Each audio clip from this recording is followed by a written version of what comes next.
Portpatrick Tale. Ahoy there! One bright afternoon, Hamish's computer beeped with a video call. The crew gathered round as Mura's big smiling face popped onto the screen. "How's my favorite little puffer today?" he boomed in his sing-song voice. My funnel puffed with excitement, and the crew cheered. They knew whenever Mura came to visit, there was always an adventure waiting. Let me tell you about the jolliest Irish captain you'll ever meet, and his trusty ship, Shamrock. Mura loved two things more than anything else: sailing the seas and playing golf. He and Shamrock were great friends with my happy crew in sunny Scotland. Captain O'Shea packed his lucky golf clubs and set sail on Shamrock, heading straight for Scotland. Their destination?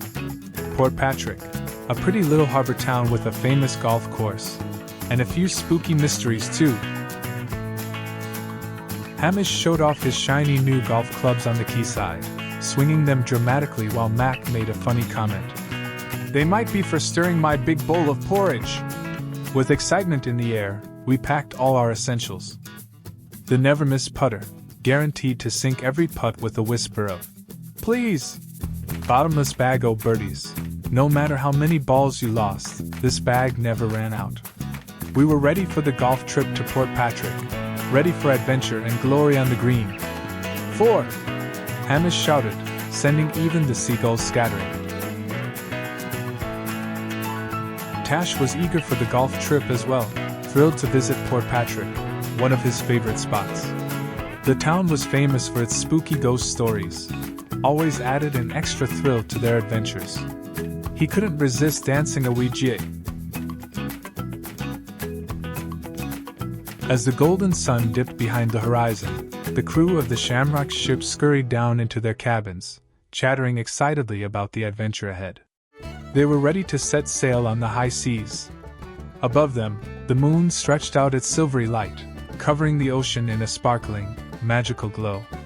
Shamrock glided through the water like a proud sea dragon. Meanwhile, Tash, the ship's storyteller, opened his big blue book, Tall Tale Trips. His favorite story was about the ghostly bagpiper of Portpatrick. "Every night," whispered Tash, "a lonely bagpiper plays his music at Dunsky Castle. He's waiting and waiting for his true love to return, but she never came back from her journey on the Titanic." Little CB, the cabin boy, hugged his blanket tight. He listened with wide eyes. But before Tash could finish the story, CB's eyelids drooped, and he was snoring softly. "Good night, CB." Very early the next morning, Hamish swung his golf club with a resounding whack, the ball soaring high into the sky.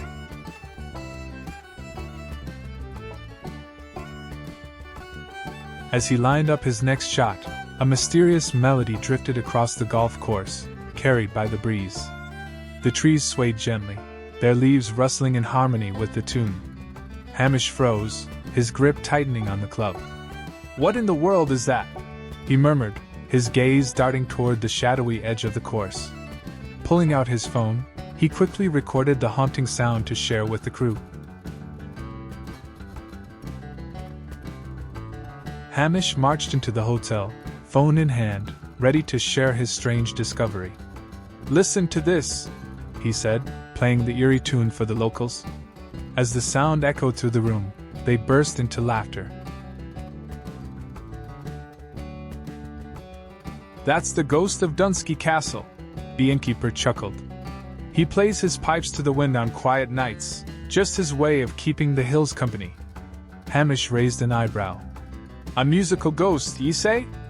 Well, that's a first for me."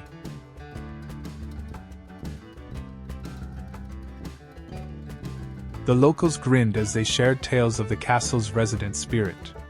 Though Hamish laughed along, he couldn't help but glance at his phone, wondering what other mysteries Portpatrick might hold.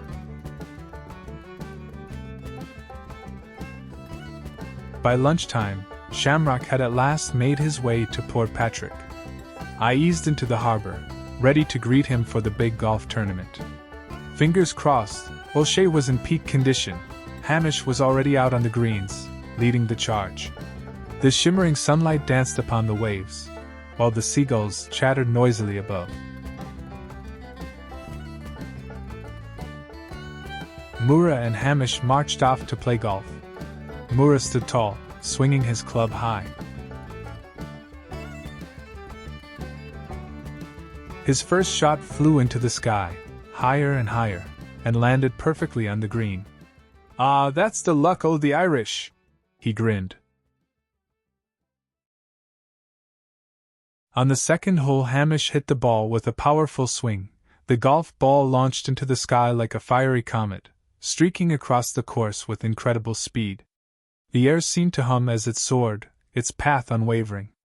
Everyone held their breath, watching as it descended gracefully, bouncing once and rolling ever closer to the hole. It came to a halt mere inches away, a near-perfect shot that left Hamish grinning from ear to ear. "Almost a hole in one!" he bellowed, his laughter echoing through the greens.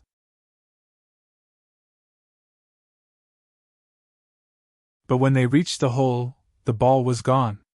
Could it be the ghostly piper? Wondered Hamish, scratching his beard. Down at the harbor, Pixie, CB, Tash, Shamrock and I followed the sound of music up to Dunsky Castle. Shamrock Ship and I were determined to find out exactly what was going on.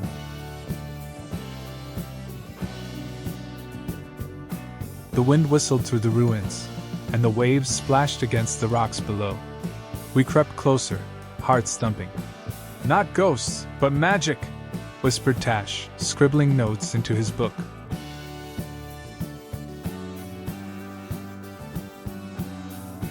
But the truth was even stranger than the story.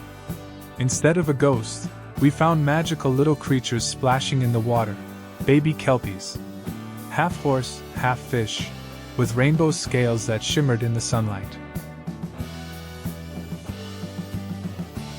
As they sang, their voices poured music into the air, every note as enchanting as Pixie's own melody. Back on the golf course, Hamish scratched his head. Then he spotted Mac hiding behind a tree. His cheeks were puffed out like a squirrel's, full of golf balls. "Mac, what are you doing?" laughed Mura. Mac looked surprised. But everyone knows golf balls aren't bonbons, a French sweet. Two mysteries solved in one day. Tash couldn't wait to write it all down in his next book. Tall Tale Trips, The Mystery of Portpatrick. That night, the friends gathered by the harbor for fish and chips. They laughed, played music, and watched the stars twinkle in the sky. No ghosts, just good friends and magical adventures.